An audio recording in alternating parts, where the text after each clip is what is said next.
Hi students, my name is CA Shihar Shamsuddin. Chartered accountant ആണ്, practising ആണ്. അതിൻ്റെ കൂടെ ട്രിപ്പിൾ കോസ്റ്റിംഗ് ഫാക്കൽറ്റി ആണ്, cost and management accounting faculty ആണ്. അപ്പോൾ ഇതൊരു ബ്രിഡ്ജ് കോഴ്സാണ്. CA ഫൗണ്ടേഷൻ എക്സാം എഴുതിയിരിക്കുന്ന സ്റ്റുഡൻസ് ഉണ്ട്.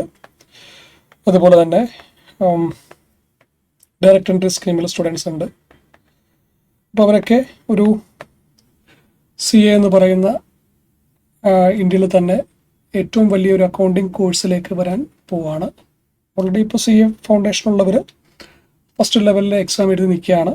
ഡയറക്റ്റ് എൻട്രിക്കാരാണെങ്കിൽ അവർ BCom എല്ലാം കഴിഞ്ഞാൽ ഒരു ഡിഗ്രി കഴിഞ്ഞിട്ട് ഒരു CA പ്ലാൻ ചെയ്യുന്നവരാണ്.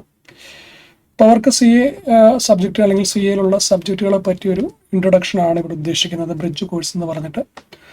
അപ്പോൾ ഞാൻ എടുക്കുന്ന subject cost and management accounting ആണ്, കോസ്റ്റ് അക്കൗണ്ടിങ് ആണ്. ഇപ്പോൾ കോസ്റ്റ് അക്കൗണ്ടിങ് എന്ന് പറഞ്ഞ സബ്ജക്റ്റ് എന്താണ്, അതിൻ്റെ ചാപ്റ്റേഴ്സ് എങ്ങനെയാണ്, നമ്മൾ എങ്ങനെയാണ് ക്ലാസ്സിൽ ആ ഒരു സബ്ജക്റ്റ് കംപ്ലീറ്റ് ചെയ്യാൻ പോകുന്നത്, ഇതിൻ്റെയൊക്കെ ഒരു ഇൻഫർമേഷനാണ് ഈ ഒരു സെഷനിലൂടെ നിങ്ങൾക്ക് കിട്ടുന്നത്. നമുക്ക് മെയിൻലി 2 ഗ്രൂപ്പാണ്, 3 സബ്ജക്റ്റ് വെച്ചിട്ടുള്ള 2 ഗ്രൂപ്പാണ് നമുക്ക് CA ഇൻ്റർമീഡിയറ്റിലുള്ളത്. അതിൽ സെക്കൻഡ് ഗ്രൂപ്പിലാണ് കോസ്റ്റ് ആൻഡ് മാനേജ്മെൻറ്റ് അക്കൗണ്ടിങ് വരുന്നത്. കോസ്റ്റ് ആൻഡ് മാനേജ്മെൻറ്റ് അക്കൗണ്ടിങ് ഒരു 80 to 90% ഒരു പ്രാക്ടിക്കൽ ഓറിയൻറ്റഡ് ആയിട്ടുള്ള ഒരു പേപ്പറാണ്. പ്ലസ് നമുക്ക് തിയറി പോർഷൻസ് അവിടെ റെലവൻ്റ് ആണ്, നമുക്ക് കവർ ചെയ്ത് പോകുന്ന ഒരു സബ്ജക്റ്റാണ്.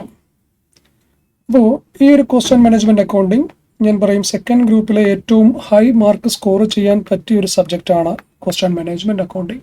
പണ്ടിത് ഫസ്റ്റ് ഗ്രൂപ്പിലായിരുന്നു, അന്ന് 4 പേപ്പേഴ്സ് ഉണ്ടായിരുന്നു ഫസ്റ്റ് ഗ്രൂപ്പിൽ. ഇപ്പോൾ അത് ഫസ്റ്റ് ഗ്രൂപ്പിൽ 3 പേപ്പേഴ്സ് ആക്കിയിട്ട് സെക്കൻഡ് ഗ്രൂപ്പിലേക്ക് മാറ്റി. അപ്പോൾ അതുകൊണ്ട് തന്നെ സെക്കൻഡ് ഗ്രൂപ്പിൽ ഏറ്റവും കൂടുതൽ മാർക്ക് സ്കോർ ചെയ്യാൻ പറ്റുന്ന ഒരു പേപ്പറാണ് കോസ്റ്റ് ആൻഡ് മാനേജ്മെൻറ്റ് അക്കൗണ്ടിങ്.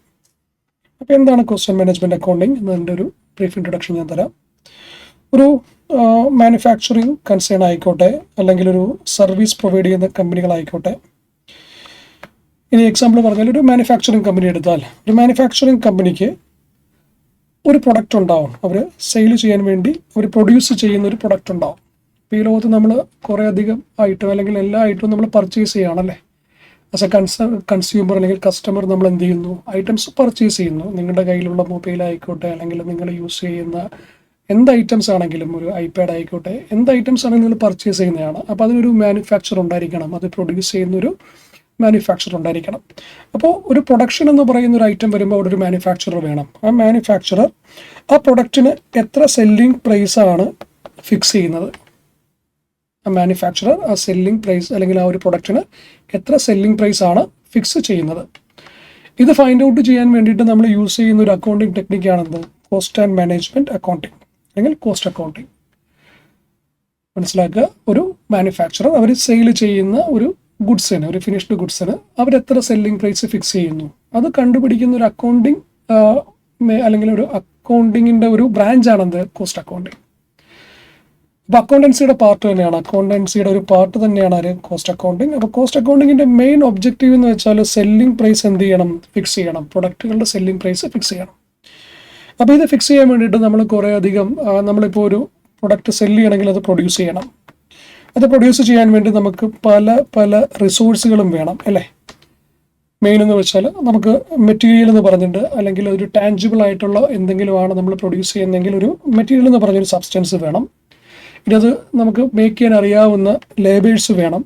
പിന്നെ അതുകൂടാതെ ഫർദറായിട്ട് നമുക്ക് അത് ക്രിയേറ്റ് ചെയ്യാനായിട്ട്, അല്ലെങ്കിൽ അത് ബിൽഡ് ചെയ്യാനായിട്ട്, അല്ലെങ്കിൽ അത് മാനുഫാക്ചർ ചെയ്യാനായിട്ട് നമുക്കൊരു ഫാക്ടറി പ്രിമിസസ് ഒക്കെ വേണം, അവിടുന്ന് അതർ എക്സ്പെൻസുകളൊക്കെ വേണം. അപ്പോൾ ഒരു പ്രൊഡക്ഷനിലേക്ക് പോകുമ്പോഴുള്ള ഈ റിസോഴ്സുകളെല്ലാം നമ്മൾ എങ്ങനെ വാല്യൂ ചെയ്യുന്നു, മെറ്റീരിയലിനെ എങ്ങനെ വാല്യൂ ചെയ്യുന്നു, ലേബറിനെ എങ്ങനെ വാല്യൂ ചെയ്യുന്നു, അതർ റിസോഴ്സുകളെല്ലാം എങ്ങനെ വാല്യൂ ചെയ്യുന്നു, ഇതാണ് നമ്മൾ കോസ്റ്റ് അക്കൗണ്ടിങ്ങിൽ പഠിക്കുന്നത്. അപ്പോൾ ഈ കോസ്റ്റ് അക്കൗണ്ടിങ്ങിൽ നമുക്ക് മെയിൻലി ഒരു 14 ചാപ്റ്റേഴ്സ് ഉണ്ട്. ആ ചാപ്റ്റേഴ്സ് നമ്മുടെ ഓർഡറിലാണ് പഠിച്ചു പോകുന്നത്. ആദ്യം ബേസിക്സ് എന്നൊരു ചാപ്റ്റർ പഠിക്കും. ബേസിക്സിൽ നമ്മൾ കുറേ അധികം കോൺസെപ്റ്റുകൾ, കോസ്റ്റിങ്ങിൻ്റെ കുറേ അധികം കോൺസെപ്റ്റുകളും ഡെഫിനിഷനൊക്കെ നമ്മൾ എന്ത് ചെയ്യും, ഡിസ്കസ് ചെയ്യും. ബേസിക്സ് കഴിഞ്ഞിട്ട് പിന്നെ വരുന്ന ചാപ്റ്ററാണ് ചാപ്റ്റർ മെറ്റീരിയൽ, ലേബർ, ഓവർഹെഡ്. ഈ ബേസിക്സ് കഴിയുമ്പോൾ കോസ്റ്റ് ഷീറ്റ് എന്ന് പറഞ്ഞൊരു ചാപ്റ്റർ നമ്മൾ കംപ്ലീറ്റ് ചെയ്യും. അപ്പോൾ ബേസിക് ചാപ്റ്ററിൽ നമുക്ക് കുറേ കോൺസെപ്റ്റ് മനസ്സിലാവും. പിന്നെ കോസ്റ്റുമായിട്ട് കുറച്ചും കൂടെയൊക്കെ നമുക്കൊരു ഐഡിയ കിട്ടാൻ വേണ്ടിയിട്ട് നമ്മൾ കോസ്റ്റ് ഷീറ്റ് എന്ന് പറയുന്ന ചാപ്റ്റർ കംപ്ലീറ്റ് ചെയ്യും. അതിനുശേഷം നമ്മൾ എലമെന്റ്സ് ഓഫ് കോസ്റ്റ് എന്ന് പറഞ്ഞിട്ട് നമ്മളൊരു പ്രൊഡക്ഷനിലേക്ക് പോകുമ്പോൾ നമുക്ക് വേണ്ട മെയിൻ റിസോഴ്സുകൾ, ആ റിസോഴ്സുകളാണ് മെറ്റീരിയൽ, ലേബർ, ഓവർഹെഡ് എന്ന് പറയുന്ന ഓരോ ചാപ്റ്ററിലും നമ്മൾ പഠിക്കുന്നത്. അപ്പോൾ ഇതൊരു ഫസ്റ്റ് പാർട്ടായിട്ട് ഞാൻ പഠിപ്പിക്കാറുണ്ട്. ബേസിക്സും കോസ്റ്റ് ഷീറ്റും മെറ്റീരിയൽ, ലേബർ, ഓവർഹെഡ് ആയിട്ട് നമ്മൾ പഠിച്ചു വെക്കാറുണ്ട്. അപ്പോൾ ഇത്രയും പഠിക്കുമ്പോൾ നിങ്ങൾ മനസ്സിലാക്കേണ്ട കാര്യം, ഒരു ഡ്രൈവിംഗ് നമ്മൾ പഠിക്കാൻ പോകുമ്പോൾ നമ്മൾ ഗിയർ കറക്റ്റായിട്ട് മാറുക, ക്ലച്ച് കറക്റ്റായിട്ട് ചവിട്ടുക, കറക്റ്റായിട്ട് നമുക്ക് റിവേഴ്സ് എടുക്കാൻ പഠിക്കുക, ഇതെല്ലാമാണ് ഈ ഒരു ഫസ്റ്റ് പാർട്ട് കൊണ്ട് നമ്മൾ ഉദ്ദേശിക്കുന്നത്. ഒരു കോസ്റ്റ് അക്കൗണ്ടിങ്ങിൻ്റെ ഓരോ കോൺസെപ്റ്റുകളും നമ്മൾ മനസ്സിലാക്കിയെടുത്തു, ഓരോ റിസോഴ്സുകളെയും പറ്റി അതിൻ്റെ വാല്യുവേഷൻ എല്ലാം നമ്മൾ ഓരോ ചാപ്റ്ററിലും പഠിച്ചൊക്കെ പോകുമ്പോൾ ഇതിൻ്റെ ആപ്ലിക്കേഷനാണ് ഇനി വരാൻ പോകുന്ന ചാപ്റ്ററുകളിൽ. ജോബ് കോസ്റ്റിംഗ് ആയിക്കോട്ടെ, കോൺട്രാക്ട് കോസ്റ്റിംഗ് ആയിക്കോട്ടെ. കോൺട്രാക്ട് കോസ്റ്റിംഗ് ഇപ്പോൾ നമ്മളുടെ സിലബസിൽ നിന്ന് എടുത്ത് മാറ്റിയിട്ടുണ്ട്. ഇപ്പോൾ ജോബ് കോസ്റ്റിംഗ് ആയിക്കോട്ടെ, പ്രോസസ് കോസ്റ്റിംഗ് ആയിക്കോട്ടെ, അപ്പോൾ അങ്ങനെയുള്ള ഓരോ ചാപ്റ്റേഴ്സ് ഉണ്ട്. സർവീസ് കോസ്റ്റിംഗ് ആയിക്കോട്ടെ, അപ്പോൾ ഓരോ ചാപ്റ്റേഴ്സ് ഉണ്ട്. ഈ ചാപ്റ്റേഴ്സൊക്കെ എന്നൊക്കെ പറഞ്ഞാൽ നമ്മൾ ഈ പഠിച്ചിരിക്കുന്ന പാർട്ട് 1 പഠിച്ചിരിക്കുന്ന ഈ റിസോഴ്സുകൾ എങ്ങനെയാണ് നമ്മൾ അപ്ലൈ ചെയ്യുന്നത്, അതിൻ്റെ ആപ്ലിക്കേഷൻ ചാപ്റ്റേഴ്സാണ് job costing, batch costing, process costing, നമ്മുടെ സർവീസ് കോസ്റ്റിംഗ്, ഈ ചാപ്റ്റേഴ്സ് എല്ലാം. അപ്പോൾ ഈ ചാപ്റ്റേഴ്സൊക്കെ നമ്മൾ എന്ത് ചെയ്യും, കവർ ചെയ്യും. അതിന് മുമ്പായിട്ട് തന്നെ നമ്മൾ ഡീറ്റെയിൽഡ് ആയിട്ട് തന്നെ ബേസിക്സും കോസ്റ്റ് ഷീറ്റും മെറ്റീരിയൽ, ലേബർ, ഓവർഹെഡ് ചാപ്റ്റർ നമ്മൾ ഡിസ്കസ് ചെയ്ത് കംപ്ലീറ്റ് ചെയ്യും. എന്നിട്ട് നമ്മൾ അങ്ങോട്ട് പോകുന്ന ആപ്ലിക്കേഷനിലേക്ക് പോകും. ഇനി അത് കൂടാതെ തന്നെ നമുക്ക് കൺട്രോളിങ് ചാപ്റ്റേഴ്സ് ഉണ്ട്. Controlling chapters, cost control and cost reduction, അതൊരു കോസ്റ്റിങ്ങിൻ്റെ ഒരു ഒബ്ജക്റ്റീവ് തന്നെയാണ്. സെല്ലിംഗ് പ്രൈസ് നമ്മൾ ഫിക്സ് ചെയ്യുന്ന പോലെ തന്നെ കോസ്റ്റുകൾ നമ്മൾ കൺട്രോൾ ചെയ്യണം, അതിനെ റെഡ്യൂസ് ചെയ്യണം. അപ്പോൾ അതൊക്കെ നമ്മുടെ ഒബ്ജക്റ്റീവ് തന്നെയാണ്. അതിന് വേണ്ടി വരുന്ന ചാപ്റ്റേഴ്സാണ് budget, standard costing, marginal costing. അപ്പോൾ ഈ 3 ചാപ്റ്റേഴ്സും നമ്മൾ എന്ത് ചെയ്യും, നന്നായിട്ട് ഡിസ്കസ് ചെയ്യും.